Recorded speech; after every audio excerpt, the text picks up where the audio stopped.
Fala galera, bem-vindo a mais um episódio de Rotinas Rituais.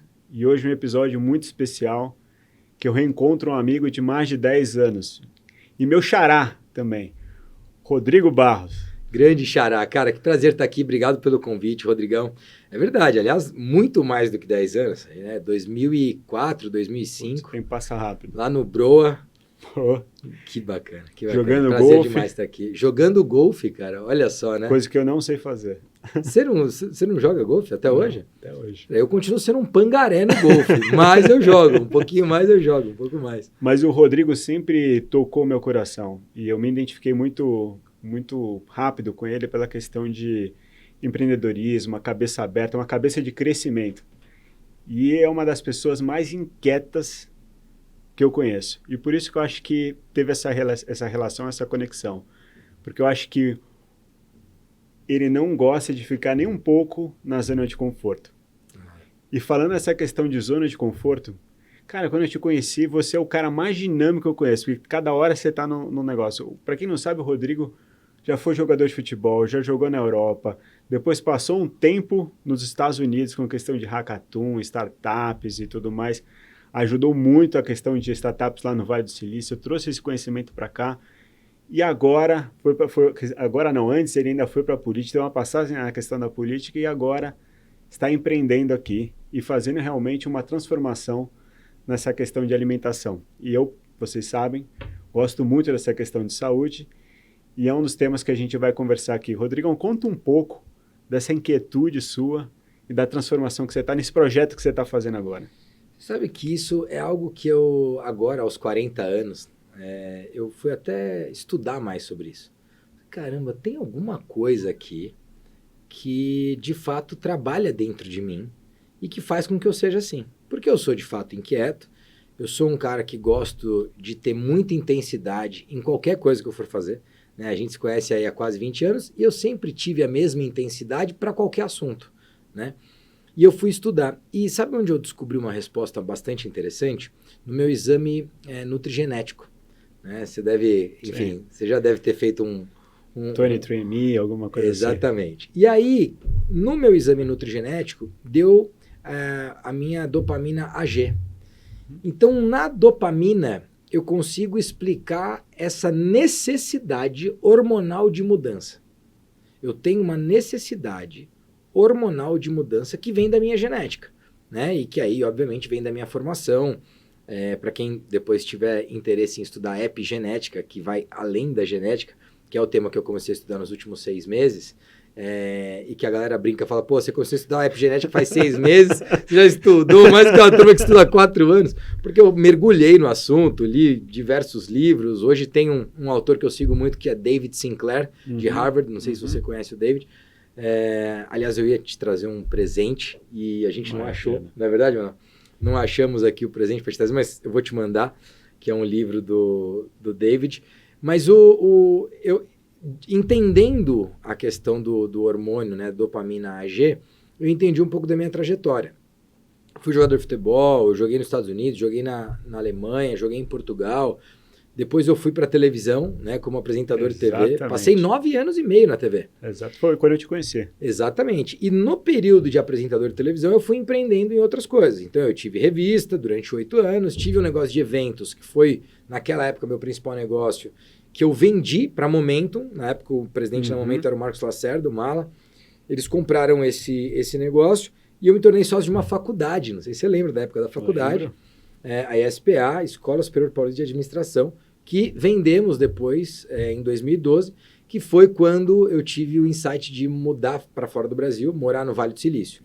E aí eu fui para o Vale do Silício aos 31 anos, e aí fiquei com a Mari por 2 anos no Vale, e lá eu criei uma competição de startup. A Mari engravidou lá, a gente voltou para o Brasil para ter o Rodriguinho aqui. O Rodriguinho nasceu, com poucos meses, a gente mudou para Berlim. E aí eu estava com uma competição de startup na Europa.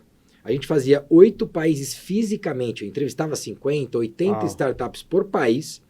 Trazia presencialmente para o evento 8 startups. Selecionávamos 2 e essas iam para uma final em Paris. E aí, Rodrigão, depois de tudo isso, eu recebi o convite para ser secretário de Inovação e Desenvolvimento Econômico lá na cidade de Guarulhos, do Gucci, que era recém-eleito, e meu amigo de infância. Aceitei o convite e falei, eu vou ficar 2 anos aqui. 2 anos depois eu saí para assumir a Boali, que eu já sou investidor desde 2013 para 2014. Então eu já estou na Boali na época de Salad Creations ainda, né? 8, 9 anos, na verdade. E eu acabei assumindo a companhia. Mas tem uma coisa que, para mim, não só a minha genética explica, né? A minha dopamina explica, como tem uma outra coisa, que eu sou aficionado. É quase que eu tenho uma necessidade de aprender o tempo todo. Né? Eu tenho uma necessidade de aprender o tempo todo. E quando eu percebo que o meu aprendizado ficou mais limitado, né? Eu acho que o aprendizado ele nunca vai acabar. Mas quando ele fica mais limitado, eu gosto de aprender algo novo. Né? Então, por exemplo, o que eu posso te falar, hoje em dia, eu leio 6, 7 livros ao mesmo tempo. Né? Tem gente que lê 7 livros por mês. Eu leio 7 livros por mês, mas eu leio ele ao mesmo tempo. Né? Então eu deixo um livro na minha sala, um livro na sacada, um livro lá fora, um livro no espaço de leitura. No espaço de leitura ficam uns 3, inclusive. E dependendo da minha lua, dependendo de como eu estou me sentindo naquele momento, eu escolho um tema para ler. Isso, inclusive, é algo que eu quero recomendar para quem nos assiste, porque é a melhor forma de você não ficar cansado da leitura. Quando você está lendo um livro só, você fala, mas não estou com vontade de ler aquele livro agora. Tudo bem, lê outro. Né? Porque aí você cria o hábito da leitura. E essa coisa de deixar o livro separado, isso explica no livro Hábitos Atômicos, que é você facilitar bons hábitos. E foi o que eu fiz com a leitura, eu facilitei bons hábitos. Então a leitura, e agora aos 40 anos mais ainda, a leitura é algo que me deixa, né, me permite o tempo todo aumentar minha curva de aprendizado. E eu sou movido, né, por uma curva de aprendizado íngreme. E quando eu assumi a Boali, eu falei, caramba, né? Porque muita gente vinha e falava, você vai ficar quanto? 3 anos? Eu dou 2 anos. Tinha até dou 2 anos para você ficar lá. Dou 3, dou 5. 5 é o limite. E aí, o que eu fiz? Eu criei a Universidade Boali, que o Douglas lidera. Sim. Por quê? Porque tá no meu background, eu adoro educação. Educação é um negócio que eu sou fissurado. Universidade Boali, tá aqui. Outra coisa, adoro eventos. Criei um programa de eventos. A gente faz muito evento na Boali. Tem o Experience Day, tem o Innovation Week, tem o Management Day que o Douglas lidera, e tem o Magic Day que a gente criou em parceria com a Experiencialize, e por aí vai. A gente foi construindo eventos. Então o evento também está no meu background, utilizo o meu background, meu know-how, para poder aplicar coisas que eu acho que faz sentido para a companhia. E tudo isso começou a se tornar um grande movimento cultural da Boali. E a Boali, que tem o propósito de universalizar o acesso à alimentação saudável, transformar hábitos e fazer o bem por meio da comida, todas as demais iniciativas passaram a fortalecer essa cultura, a fortalecer esse movimento. E aí foi que eu falei, caramba, a Boali é um negócio que eu consigo não só manter a minha curva de aprendizado alta, como também eu consigo me motivar a todo momento, né? E aí foi que eu me senti ali completo. E para completar esse sentimento, eu coloquei data para o IPO. E aí hoje eu tenho 27 de abril de 2029 como data do IPO. Espero que a gente possa antecipar talvez 1, 2 anos. Mas esse é um grande sonho que eu tenho por trás da Boali hoje. Vai acontecer, e eu vou te falar o porquê, Rodrigão. Porque você está focando na gestão do futuro, cara. Você está focando nos 3 P's. Você é um cara que é apaixonado por pessoas. Verdade. Você falou de universidade e tudo mais. Segunda coisa é o P de planeta. Você está falando de coisas saudáveis e tudo mais e questão ambiental. Verdade. Depois a gente pode até explorar um pouco mais aqui. E o terceiro é a questão de performance, que você é um cara 24 horas, talvez você começou lá no esporte, focado na questão de performance, eu quero aprender, você acabou de falar aqui que você lê 7 livros no mês. E você está fazendo isso porque, cara, você quer melhorar a sua performance. Né? Então, esses 3 P's, cara, é uma coisa que você está focando e é o futuro, cara. Que legal. Pessoas, planeta e performance. E performance. Legal. Você fala desses 3 P's? É o próximo livro? Mais ou menos. Está nessa linha também. Está nessa linha. E uma coisa muito bacana aqui da questão de planeta, e pensando na questão desse meio ambiente e tudo, uma coisa, eu não sei se vocês fazem, até uma pergunta. O Michael Porter falava uma coisa, ele tem uma teoria que foi muito pouco explorada por ele, que fala da questão do valor compartilhado. Então, um exemplo, o que ele faz? Ele acredita que se ele pegar a cadeia deles de produtores, fornecedores, e alimentar de uma certa forma, um exemplo do que ele utiliza é a Nestlé. Ele chega nas fazendas, vai lá e fala assim, porra, eu vou te treinar a você a cultivar melhor a terra. Eu vou treinar você, vou te dar a tecnologia para você enriquecer a produção do leite. Porque assim, querendo ou não, ele está profissionalizando todo o canal e ele ganha como consequência. Com isso todo mundo ganha, né? É o ganha-ganha total. Eu não sei, né? Estou falando uma coisa, mas é uma coisa que eu acredito muito. Sim. Porque eu costumo dizer que a gestão precisa passar do ego, né, egocêntrica, para o eco, né, ecológico, de você pensar no ecossistema como um todo. Então, assim... Cara, olha que louco isso que você está falando, e é interessante que o Douglas está aqui. Depois da entrevista você vai perguntar para ele o que eu mais cobro ele. A Universidade Boali precisa ir além da nossa rede. Ou seja, a gente precisa qualificar, além de qualificar franqueado, além de qualificar os nossos Boali chefs, do nosso ponto de venda, a gente tem que qualificar pessoas que não fazem parte desse ecossistema. Porque quanto mais a gente qualifica o fast food no Brasil, quanto mais a gente qualifica o food service, a gente melhora o nível de serviço. E melhorando o nível de serviço, a gente aumenta a demanda. Então, assim, mesmo que fosse por egoísmo, daria certo, né? E aí tem um outro ponto que é o projeto de agricultura familiar, que é justamente isso que você falou do Michael Porter.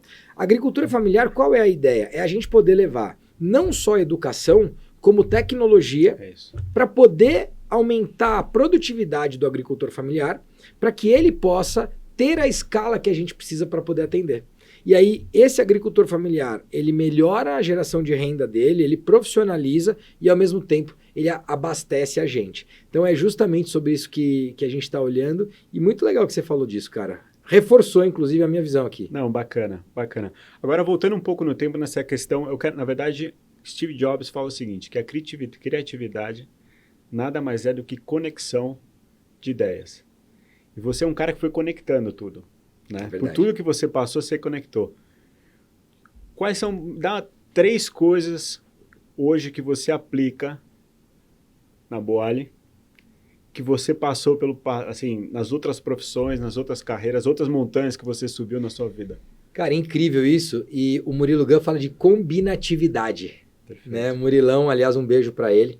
Combinatividade. Eu não tenho dúvida que o meu processo de decisão, ele está 100% pautado em todo o meu repertório. Né? Primeiro que assim, Rodrigão, eu não sei se você lembra disso, mas eu nunca fui um cara estudioso na época de escola. Já te falei sobre isso ou não? Somos dois, eu também não. Nunca fui estudioso na época de escola, eu sempre fui um cara muito de autodidata, muito de autoaprendizagem, né? E fui me interessando por temas, e cada tema que eu me interessava, eu acabava estudando aquele tema, né? E isso sempre foi na minha vida. Só que tem uma coisa que eu descobri que experiências geram propriedade. E quando você vive uma experiência, aliás, a gente tem aqui acompanhando a entrevista o Manuel, que é um craque de experiência. Exatamente. Quando você vive a experiência, você internaliza o aprendizado. Aquilo se torna de fato um aprendizado, se torna um conhecimento. E quando você transforma conhecimento, o que acontece? Ele vai para o subconsciente. Muito do nosso conhecimento está no nosso subconsciente. E você sabe bem disso, que quem toma as decisões no nosso dia a dia é o nosso subconsciente, né? Mais de 95% das nossas decisões, ela está no subconsciente. Aliás, vou falar um negócio para quem nos assiste. Se você fala assim, eu só tomo decisão racionalmente. Isso é um desperdício de recurso tremendo. Isso está acontecendo porque você provavelmente não está aprendendo de fato o que você deveria aprender. Porque muito das suas decisões, ela precisa ser empírica. E quanto mais empírica, mais no subconsciente ela está. Né? E por que ela está no subconsciente? Porque ela de fato se transformou em aprendizado, ela de fato se transformou em conhecimento. Eu não tenho dúvida que hoje, muito mais de 95%, talvez 98% ou 9%, das decisões que eu tomo no meu dia a dia estão 100% atreladas ao meu repertório, às minhas experiências. Vou te dar o exemplo que eu já dei de criar evento, de criar a Universidade Boali, que são as coisas mais óbvias, mas eu vou te dar um. A cultura da companhia hoje, a cultura da Boali, ela é uma cultura 100% pautada na vivência que eu tive. Inclusive, se você for olhar para o nosso dia a dia, ela vai muito mais parecer com uma startup do que vai parecer com uma empresa de fast food ou de food service, né? Ou de franchising até. né? Acho que a gente não tem muito a ver com isso. Nosso processo de lançamento de produto, ele parece mais com startup. Nosso processo de teste de produto parece mais com startup. Nosso processo de decisão para colaborador, para quem trabalha com a gente, parece mais com startup. E isso tem tudo a ver com aquilo que eu vivi. Se você pegar a minha forma de liderança, né, eu tinha um treinador que falava, fica preocupado quando eu parar de falar com você. Né? Porque o dia que ele para de falar, porque ele fala, esse cara já não tem mais o que fazer, esquece. Tem muito a ver com isso. Eu tenho uma frase que eu uso desde o primeiro dia que eu assumi a companhia, como presidente, que é, o time é mais importante que o indivíduo. Exato. Então assim, você indivíduo, não queira se colocar na frente do time porque você vai rodar. Você vai dançar, você não vai ficar. Né? Então, essa cultura, quem tentou se colocar saiu, não está mais lá. Então, Rodrigo, como você faz para implantar a cultura? Assim, ó, time é mais importante que o indivíduo. O indivíduo que se acha mais importante que o time já não está mais no time. Acabou. Entendeu como é que implanta a cultura? Assim, acabou. Todo mundo agora sabe que se tentar ser mais importante que o time, vai deixar de estar na empresa. Esse é um ponto. Segundo ponto, né? Eu sempre brinco de mentiroso e azarado. Não pode trabalhar mentiroso ou azarado lá dentro. Né? Tem que trabalhar, tem que ser transparente, tem que ser real, ali no papo reto, e tem que ser sortudo, tem que dar sorte. Porque o trabalho arrasta, né? Pra sorte, né? Tem que dar sorte. O que aconteceu? Tinha uma pessoa que trabalhava com a gente, que ou ele era mentiroso ou ele era azarado. Ele foi mandado embora. E todo mundo sabe, né? O Douglas sabe, porque isso virou uma conversa importante. Então, a cultura você implanta com atitude, você implanta com ação, você implanta com decisão. E essa cultura tem tudo a ver com esse meu background. Então, eu fico até assustado quando eu vejo a molecada de 26, 27 anos falando, nossa, eu já tô com 27, mas eu não sei direito. Caramba, sério? Eu tô com 40, não pretendo morrer antes dos 100. Me tornei triatleta esse ano, aliás. Isso é bem, é um dos temas que eu quero falar. Me tornei triatleta esse ano, vou fazer um triatlo olímpico, acabei de fazer uma prova de sprint, vou fazer a meia maratona do Rio. Uau. Cara, eu vou fazer muita coisa daqui para 100 anos, né? Aliás, pela estatística aí, pela minha epigenética sendo a expressão genética transformada ao longo dos próximos 60, eu vou passar de 100. Então, cara, eu acho que é isso. Se você fala assim, eu sou isso aqui, você bate no teto muito rápido. E eu estou isso aqui, Rodrigão. Puta, fantástico isso. Eu estou isso aqui, cara. Eu tenho certeza que o Rodrigo de hoje é muito melhor do que o Rodrigo de 5 anos atrás, mas que o Rodrigo daqui a 5 anos vai ter uma vergonhinha do Rodrigo de hoje, sabe? Tive certeza que vai. E ainda bem, né? Eu, por exemplo, eu sou um cara agressivo de fazer, de acontecer e tal. E a minha mulher sempre falava assim, por que você não é amoroso com as pessoas como você é comigo? Né? Por que você precisa ser tão agressivo com todo mundo? Esse ano eu fiz um pacto dentro da companhia, falei, galera, eu não vou surtar esse ano. Eu falei isso no dia 1 de janeiro ou 5 de janeiro, até agora não teve nenhum surto, não tive. E eu tô super orgulhoso, super feliz, porque eu não sou um queridinho, bonzinho, tá. Mas cara, eu posso conseguir as coisas com mais amor, não preciso ter essa agressividade. Então, né, tô aqui falando da forma que eu tô falando, porque é energia, mas é com amor. E eu acho que o Rodrigo de hoje é muito mais amoroso do que o Rodrigo de 5 anos atrás, e daqui a 5 anos vai ser mais ainda. Você falou um negócio de cultura, cara, que eu adorei o que você falou, porque eu já peguei executivos que falam cultura. Pra que cultura, cara? Vamos botar performance na frente da cultura, que se dane-se a cultura. E Peter Drucker já falava, o pai da administração, já falava, né, que a cultura, na verdade, ela janta, né, a estratégia. Na verdade, ela, não sei se é janta ou alguma coisa assim, mas ela come a estratégia no café da manhã. Então, assim, ela vem antes do que a estratégia. Rodrigão, para mim a cultura, presta atenção, a cultura é o maior patrimônio de qualquer empresa. A cultura é o maior patrimônio de qualquer empresa. Nossa, que absurdo. As pessoas são o maior patrimônio. Não, a cultura. E eu te falo por quê. Porque quem define as pessoas é a cultura. A cultura define quem fica ou quem sai. A cultura define quem entra ou quem não entra. É a cultura que define isso. Não são as pessoas. Então, a cultura é o maior patrimônio de toda empresa. E hoje, se você me perguntar, Rodrigão, você como CEO na Boali, qual é o teu maior papel? Enraizar a cultura. Todos os dias. Sim. Todos os dias. Né? Eu até brinquei com você antes que o Manuel fala, pô, você é o empresário que eu conheço com mais tempo disponível. Né? É impressionante. E eu tenho, de fato, tempo disponível. Eu acho que o empresário que não tem, ele é um gestor ruim, ele é um líder ruim. Você é empresário, não tem tempo, gestor ruim, líder ruim, né? Não confia nas pessoas, não sabe delegar, não sabe construir time, não sabe cuidar da cultura. O bom líder, cara, ele tem tempo. Você tem tempo, cara. Tem tempo. E o mais engraçado que você está falando disso que é o seguinte, que tempo está 100% ligado à performance. 100%. É a forma como você faz a gestão do seu tempo, né? Como que você divide o seu tempo. E aí a gente pode até entrar na questão de rotinas e rituais aqui. Bora. Como é que quais são as rotinas ou ferramentas que você utiliza para fazer esse gerenciamento de tempo? Cara, acho que a primeira coisa é back to basics, assim, você é um cara minimalista pra caramba. Aliás, para quem assiste o Rodrigo, acompanha, e principalmente para quem começou a acompanhar agora, o Rodrigo é um dos caras mais brilhantes que eu conheço. Para mim é um orgulho estar aqui, de verdade. Obrigado. Um dos caras mais brilhantes, mais inteligentes que eu conheço, que tem uma capacidade de liderança minimalista, absurda, né? Um grande tomador de decisão e hiper criativo. Porque é difícil isso, é difícil você conseguir juntar liderança com criatividade. E você tem as duas coisas muito fortes. Eu acho até que você era um grande criativo que se tornou um grande líder. Né? Eu nem acho que você era um grande líder que se tornou um grande criativo. Tem razão. Né? Faz sentido para você também? Total. Então, um grande criativo que se tornou um grande líder. E tudo isso tem a ver muito com o teu propósito também de vida. Né? Você sempre foi um cara drivado por propósito. Desde o dia que eu te conheço, né, você nunca fez nada sem propósito. Nunca fez nada por fazer, tal. Sempre foi com propósito. E sempre nobre. Isso é legal. Mas eu acho o seguinte, cara. Back to basics é basicamente assim, ó. Sim, primeira coisa. O que é importante para mim? Cara, o que não é, não é. Assim, não adianta você falar, isso aqui não é importante, mas é um pouco importante. Não. Ou é importante, ou está na lista do importante, ou não está na lista do importante. E eu acho que as pessoas elas se confundem com isso. Porque aí vira quase importante, e aí a lista de quase importante fica gigantesca. E aí o que era importante perde prioridade. Né? Então, por exemplo, vida integrada. A primeira coisa que eu tenho é um conceito de vida integrada. A minha vida não é dividida em caixinhas. Eu tenho uma vida integrada. Então, em algum momento da minha vida, eu sinto, nossa, falta um pouquinho de energia aqui na família. Opa, energia na família. E aí a energia com aquela intensidade que você conhece. Vlau!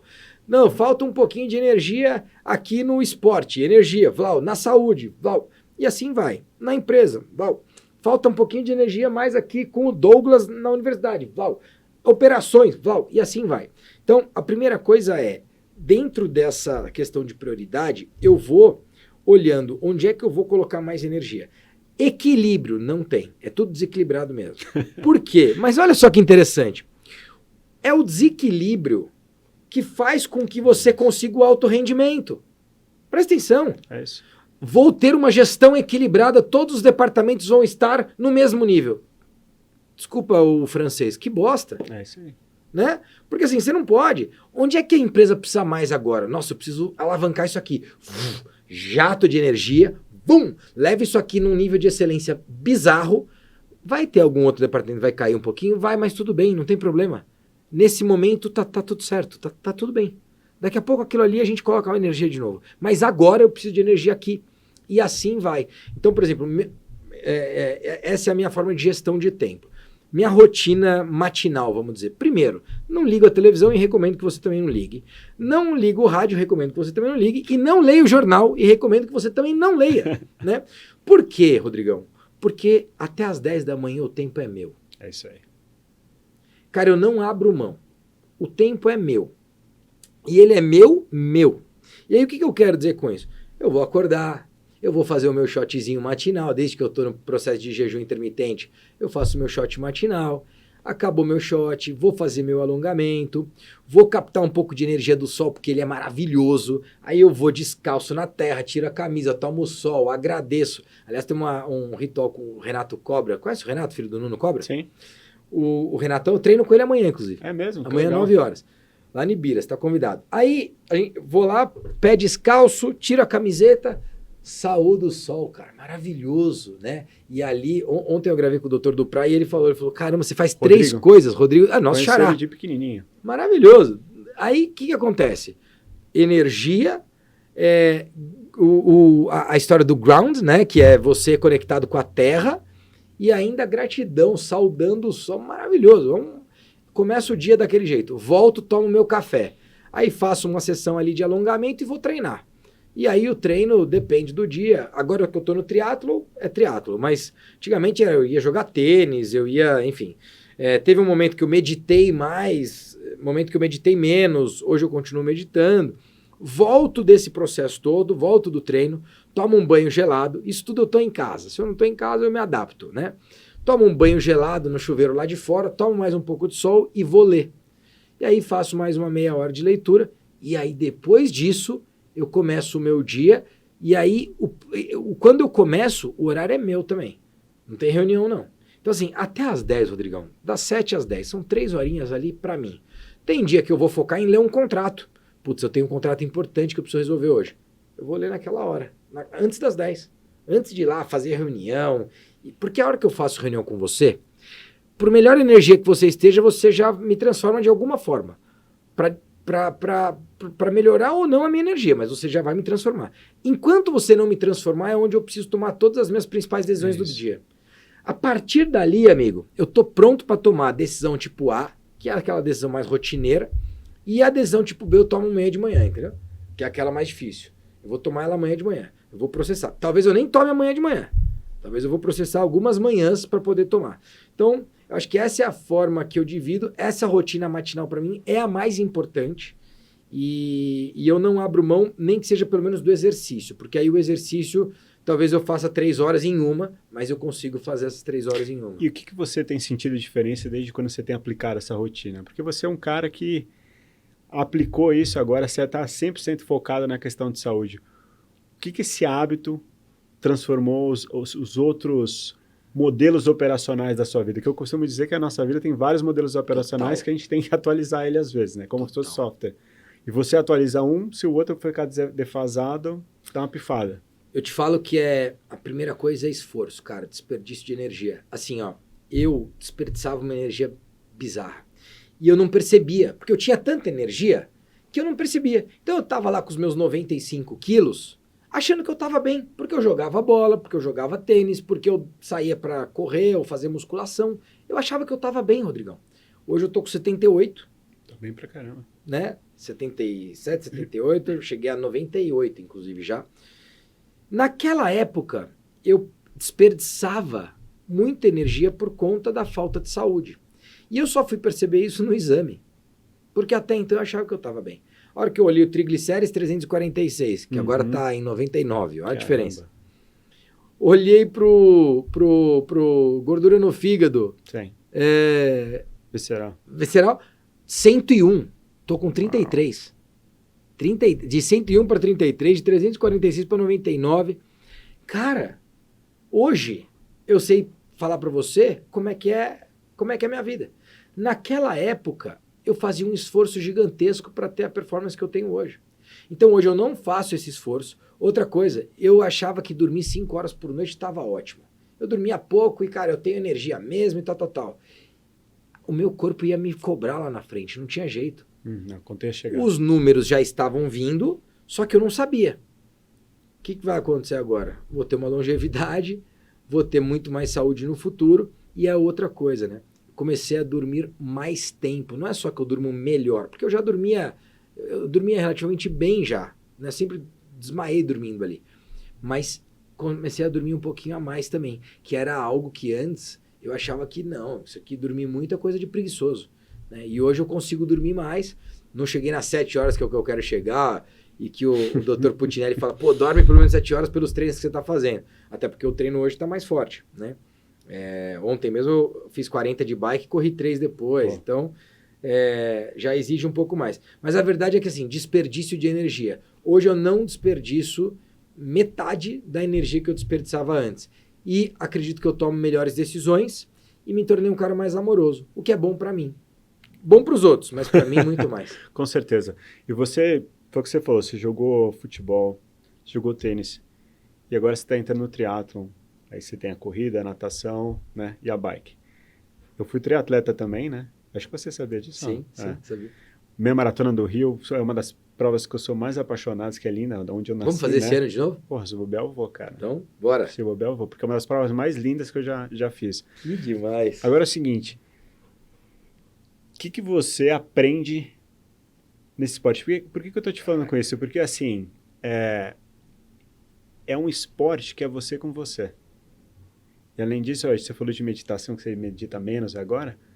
Para mim, fazer esporte já é uma meditação. Existem vários tipos de meditações, né? A gente fica muito focado na questão de fechar o olho e tudo mais, mas existem vários tipos de meditações. Meditação pode estar... Sua família pode ser um tipo de meditação para você. Então me fala assim, o que você aprendeu com isso? Cara, muito legal sua pergunta. Primeira coisa, o triatlo me fez olhar para cada departamento e questionar todos os processos. Douglas está aqui, arrumei um trabalho lá por causa do triatlo. Ele falou, meu Deus do céu. Por que questionar todos os processos? Porque dá para ser muito mais eficiente, cara. E lá no triatlo tem um professor chamado Arruda, né? O meu professor é o Rafael Fossarella, que é um treinador, um dos maiores triatletas amadores do Brasil, né? É um cara que é triatleta desde moleque. E o Arruda, que é professor de natação, quando eu fui fazer essa aula de natação com ele, ele fez uma espécie de uma clínica. E a primeira aula de natação a gente quase não nadou muito. Por quê? Porque ele foi camada por camada. Então vamos lá, presta atenção você que está assistindo aqui a gente. Primeira coisa, qualquer coisa na vida tem processo. Primeira coisa que você precisa entender é que tudo tem um processo. E esse processo, ele tem camadas. Quando eu fui fazer minha aula de natação, a Arruda falou o seguinte, posso dar, não sei se a câmera pega, acho que pega, né? Ele falou, você abraça o joelho aqui, inspira e boia. Beleza? Depois de 5 segundos, solta todo o ar. Então, inspirei, boiei, soltei. Você que está em casa, o que acontece quando solta? O Rodrigão sabe, o que acontece? Quando você solta o ar? Afunda. Exatamente, afunda. Aí você fala, mas isso é óbvio. Tá bom. Só que quando você está nadando, tá? Você está aqui nadando, ó. Você espera o ar acabar para ir buscar mais ar. Exato. Enquanto você espera o ar acabar, você vai afundar. Afundando. E quando você afunda, você aumenta a tua resistência contra a água. Uhum. E quando você aumenta a tua resistência, você faz muito mais força com o braço, você faz muito mais força com a perna, perde performance, perde eficiência e provavelmente está nadando mais devagar. Vamos lá. O que isso tem a ver? Tudo. Porque aqui eu só falei da primeira camada da natação, que é a respiração. Só que respirou errado, amigo. Você ficou 5 segundos para trás. 5 segundos para trás, você perdeu o teu tempo, acabou, você não recupera mais ao longo da prova. E aí você imagina 5 segundos para trás a cada 100 metros, e aí você imagina na prova de 1.500 metros, que é a minha prova, com mais 40 de bike, com mais 10 de corrida, acabou. E aí eu percebi uma coisa. A empresa, ela é o triatlo. A natação é uma modalidade. A corrida é a segunda modalidade. A bike é a segunda modalidade. A corrida é a terceira modalidade. A modalidade que permeia todas elas chama transição. Uhum. Você precisa fazer a transição do nado para bike, da bike para corrida. Se você sai da água com tudo, correndo igual um maluco, você vai começar performando mal na bicicleta. Por quê? Porque você vai subir o teu VO2, teu batimento vai lá em cima, teu nível de desgaste de energia vai lá em cima e a tua prova na bicicleta começa pior. Será que não é melhor você perder 30 segundos aqui em vez de você sair igual um maluco lá na transição e lá na bicicleta ganhar 3 minutos? Não tô falando de ganhar 30 segundos, é ganhar 3 minutos. Você vai pedalar muito melhor ao longo dos 40 quilômetros. E aí, o que acontece? A gente tem a empresa como triatlo. E quando eu olho para o meu departamento de operações, eu quero tratar igual o de comunicação. E não dá. Um departamento, ele tem as especificidades dele. Ele tem o processo dele. Ele tem as camadas de processo dele. Eu preciso pensar o seguinte. Como é que eu vou olhar para as camadas de processo e entender onde é que eu vou ter mais eficiência? Não adianta eu olhar para o processo como um todo e achar que eu vou melhorar o processo inteiro. Sim. Eu preciso melhorar parte da camada. Olha como é diferente. Eu melhorar a camada de processo. Se eu quiser melhorar dentro de um processo que tenha 10 camadas, as 10 camadas de uma vez, não vai acontecer. Se eu quiser melhorar uma camada, depois que eu melhorar essa, eu treino bem essa camada e vou para uma segunda, vou para uma terceira, eu vou trazendo um nível de excelência em cada camada. Depois que eu passar por todas elas, eu posso voltar e começar a fazer o mesmo processo para ter essa melhoria contínua. Depois que eu me preocupei com isso aqui, e eu entendi que esse processo é diferente do outro departamento, que é a outra modalidade, eu preciso me preocupar com a transição. Não adianta eu colocar todo o esforço aqui, porque na transição eu vou perder esforço aqui. Então, por mais que eu ganhe muito aqui, se eu perder muito aqui, ficou ruim. Então, a transição, quando sai do departamento de expansão e vai para o departamento lá de implantação, essa transição, quanto mais fluida ela for, mais sucesso eu tenho no final da prova. Quanto mais fluida for o departamento de expansão para implantação, de implantação para operações, de operações para comunicação e assim mais, quanto mais fluidez eu tiver, mais excelência eu entrego, mais eficiência eu entrego, mais resultado eu tenho na ponta. Então, cara, o triatlo me fez parar para pensar em cada camada de processo, e aí eu fiz o nosso time inteiro questionar todos os processos estão sendo questionados, né, Douglas? Todos os processos estão sendo questionados e não é só o processo, é a camada. E aí eu falei, vamos entender em que camada a gente vai entrar. E agora a gente está no período de entender as camadas e qual camada a gente vai despender mais energia, a gente vai colocar mais recursos. Não, fantástica essa analogia e você me fez refletir um pouco sobre o montanhismo agora. Legal. Sou uma pessoa que gosta bastante de montanhismo, tenho escalado algumas montanhas. Aliás, vai me convidar para uma... Próxima, Monte Shasta está mais do que convidada. Vou para o Rio com você e você vai para o Shasta comigo. Aí, garoto, olha aí. Só que é o seguinte, às vezes a gente fica na ansiedade de subir uma montanha muito rápido, né? E quando você pega uma montanha de 7.000 metros, 6.000 metros, nunca me esqueço, no Kilimanjaro, tinha um Sherpa do lado que falava pole pole, em Swahili, que é devagar, devagar, devagar, devagar. Porque às vezes você quer ir rápido, e se você vai rápido, você acaba morrendo. Você não aguenta, você estoura, quebra, né? Como a gente fala no triatlo, aí quebra, acabou. Então, às vezes, a gente acha que tem que subir rápido, ou que você não está evoluindo, e não é bem isso, né? Vem o platô, você sobe, para. E é muito importante, as pessoas ficam ansiosas. E a mesma coisa no mergulho. Eu não sou um cara 100% fanático no mergulho, mas você não consegue descer rápido, você tem, ou subir de uma vez só, você tem que ir parando aos poucos, é super importante. Eu acho que isso, como analogia no corporativo, e o esporte ensina isso, no triatlo, a mesma coisa, você falou de transição, tem que ter essa paciência, que senão você estoura, você quebra. Você pode até chegar lá rápido, mas você vai chegar, você vai pagar a sua conta, que você estava falando do esporte aqui. Vai cobrar lá na frente. Vai cobrar lá na frente, com certeza.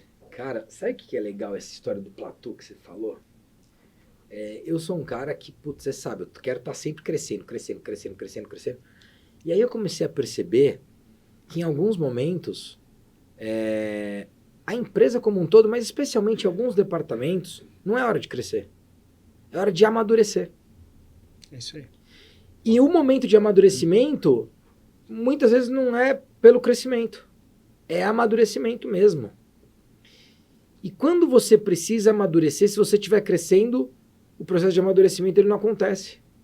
Então, em alguns momentos, é melhor que você não cresça, que você amadureça naquilo ali, e aquele amadurecimento vai fazer com que você tenha uma nova curva de crescimento. Às vezes até mais exponencial do que aquela que você estava querendo ter antes. Com certeza. Né? Com certeza. Com certeza. Que legal isso, cara. Então a gente às vezes fica pensando muito nessa questão de tem que ser rápido, tem que crescer rápido. A gente se inspira em outras pessoas falando, pô, esse cara cresceu rápido. Mas a gente está julgando, né? A gente nem sabe o que o cara passou para estar lá. Uhum. Então, tenha paciência, confia no seu caminho, que uma coisa eu tenho certeza, a caminhada é muito melhor do que a chegada. Você pode ter certeza. Mas muito melhor, né, cara? Você que faz montanha, não sabe disso. Chegava na montanha, subi, falei, putz, é esse aqui? Aí o cara, não, isso aqui agora tem que descer, mas é só isso aqui, entendeu? É uma coisa, mas o gostoso é a caminhada, é o que você passa, a reflexão, é você com você, que você cresce bastante nesse movimento. Cara, é muito louco. Eu fiz, a primeira prova que eu fiz de sprint, são 750 metros de nado, 20 de bike e 5 de corrida. E o meu filho foi, a Mari foi também, né, o Rodriguinho foi, a Mari foi. E aí todo momento de transição, né, porque podia, né, naquela prova, o Rodriguinho fez a transição comigo ali, né? Então, desde do nado tal, ele tava ali na transição, ele finalizou na hora da bike do meu lado, correndo. Que legal. E ele finalizou a corrida do meu lado também, né? E foi um momento, enfim, histórico para mim ali. Só que olha só que curioso. Não só eu acredito que essa memória afetiva vai fazer a diferença na vida do Rodriguinho, como na minha já tá fazendo pra caramba, mas tem um outro ponto que é legal, Rodrigão, que é o seguinte. Durante o momento da bike e durante o momento da corrida, eu podia ter dado mais, sabia? Eu senti bem. Falei, cara, mas eu tô bem, eu acho que dá pra acelerar isso aqui. Uhum. E aí, eu lembrei do Rafa. O Rafa falava o seguinte, Rodrigo, vai ser a sua primeira prova. Não precisa fazer o seu melhor tempo, porque você finalizar vai ser o seu melhor tempo. Você nunca fez? Então, assim, Exato. terminando a prova é teu melhor tempo. Esse é o A hora objetivo. que você terminar, você fez teu melhor tempo. Então, calma. Por quê? Porque você não precisa estar bem hoje, nessa prova. É isso aí. Você precisa estar bem no treino da semana que vem. Olha que doideira. Ou seja, não é a prova que é o mais importante. O treino da semana que vem é a jornada. É isso. Então, se você vai fazer uma prova para acabar com a jornada, não vale a pena. A prova não pode acabar com a jornada, porque o aprendizado, o crescimento, o desfrute, ele tá na jornada. Cara, você Muito falou de legal jornada, cara, e aí é uma pergunta que todos nós fazemos. A gente tem que fazer todos os dias. Sim. E até saiu uma pesquisa recentemente sobre o propósito. A questão do propósito, de quando uma pessoa realmente descobre o seu propósito. Eu até me surpreendi com a pesquisa, foi lá e mostrou 60 anos de idade. Falei, porra, 60 anos de idade, eu vou esperar 60 anos para ter meu propósito? Falei, não, vou tentar dar uma acelerada nesse negócio. Vou tentar dar uma acelerada nesse negócio aí. Você realmente acha que você já descobriu o seu propósito? Você está alinhado 100%? Difícil dizer. Cara, sabe que o Versão Beta, meu livro, falava de propósito. Sim. O primeiro capítulo fala de propósito. E eu justamente acho que propósito não é algo que você tem uma luz. Acho que o propósito ele é construído ao longo da tua jornada. O meu propósito, o propósito da companhia, eu acho que ele é importante que você tenha ele claro e obviamente você pode atualizar, mas porque ele é o que vai direcionar todas as suas decisões, todas as suas ações. Eu acho que o nosso propósito como pessoa, ele é mutante mesmo, assim. Sei lá, impactar a vida das pessoas. Porra, velho, todo mundo vai falar disso, sabe? Não é isso, sabe? Então, talvez o propósito que eu vejo, que eu sempre tive, que eu tenho, é de autoevolução, né? Então, eu sempre quis viver isso. Antes eu não sabia que eu queria. Eu vivia, mas não tinha clareza. Hoje eu tenho. Então, eu acho que é uma parada que tem a ver muito comigo, sabe? Essa história de, porra, eu quero impactar a vida das pessoas. Eu acho que eu faço isso. Faz. Mas eu faço isso se eu impactar a minha, sabe? Então, eu não sei se eu tenho essa clareza de propósito, não. Cara, você virou minha cabeça para baixo agora. Porque eu sempre fico... Você fez eu refletir uma coisa, que realmente o propósito, cara, ele é mutável. Ele muda. Mutável. E depende, porque tem vários fatores externos e internos que vão mudando, né? Eu tinha lido um livro, eu nem lembro, esses vários, igual você pega os 7 livros, às vezes nem só gosto da capa, vou lá, leio 2 capítulos, já acabou, que falava que a gente tem várias montanhas para subir durante a vida. A primeira, normalmente, é para você. O seu reconhecimento, o seu ego, vá lá, tal, não sei o que. A segunda, você já está subindo essa montanha porque você quer dividir as coisas. Isso já está mais próximo de uma coisa maior. E aí, mais ou menos nessa linha, e agora um brainstorm aqui pensando, cara, acho que o propósito de todo mundo aqui na Terra, de uma certa forma, é servir. Pode ser servir com conteúdo, por exemplo, no meu caso, fazer com que o sistema de saúde funcione melhor para todos. É um puta propósito, porque todos nós aqui somos usuários. Sim. Né? Então, uma coisa que eu vou deixar um legado para meu filho, para minha neta, para o tataravô, para quem for, mas vai deixar. Então, eu acho que assim, o propósito seu, realmente, eu acho que é uma coisa mutável, vai mudando. Mas não deixa de ser servir. Eu acho que servir talvez seja uma coisa constante.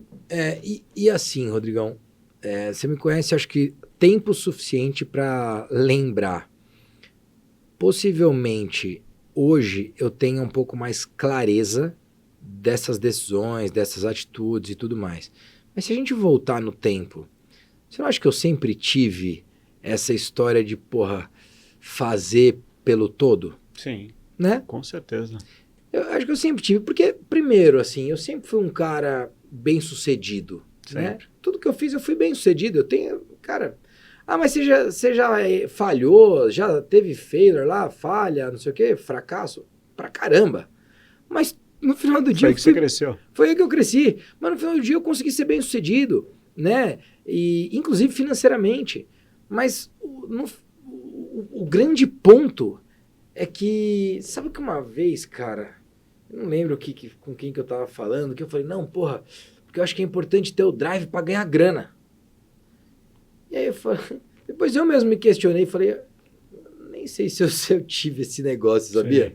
É engraçado isso, cara. Porque toda empresa precisa dar dinheiro, isso é um fato. É fato. A empresa precisa dar dinheiro. Sim. Se não dar dinheiro é um problema. Mas eu não sei se eu realmente tinha esse drive.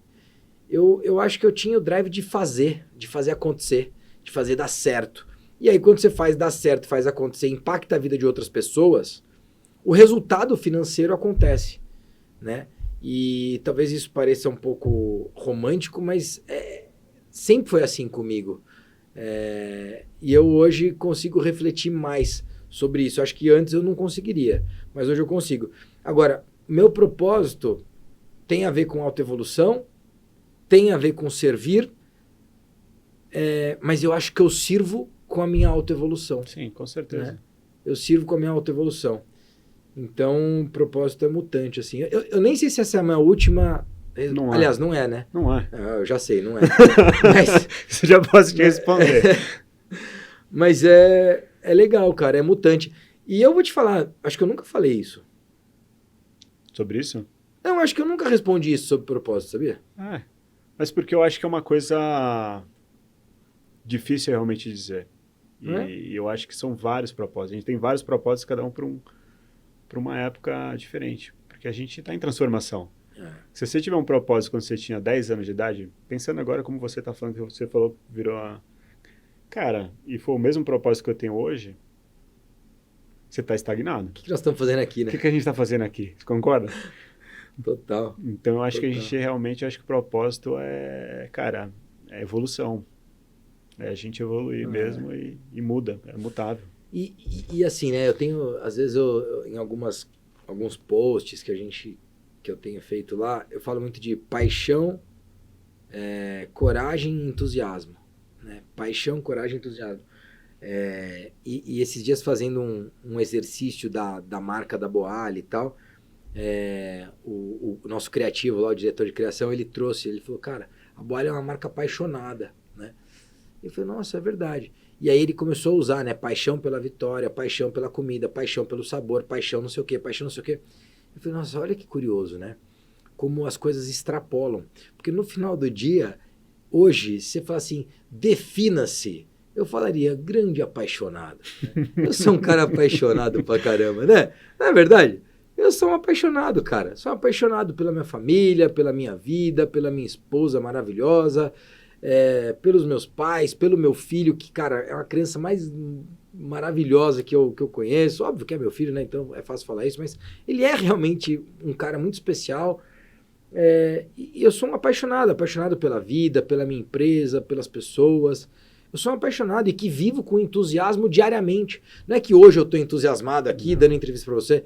Eu estou entusiasmado todos os dias. Eu acordo entusiasmado, eu vou dormir entusiasmado, porque eu acho que eu sou um grande apaixonado. Acho que é isso, cara. Isso que é bacana, porque você energiza todo mundo, cara. E isso que legal. Você pode ter certeza que o sucesso da Boali, cara, é isso. Porra. Essa energia está no caminho certo. IPO, com certeza. Me chama lá para poder estar no dia, aplaudir. Top. Tocar o sino. E comemorar. Depois eu abrir um champanhe lá. Boa. Rodrigão, cara, prazer demais estar aqui. Obrigado pelo convite. A minha admiração por você ela é muito grande, ela é muito real. Fiquei muito feliz quando eu vi tua mensagem, respondi rápido. Falei, cara, que eu aceito. Inclusive vou estar aí.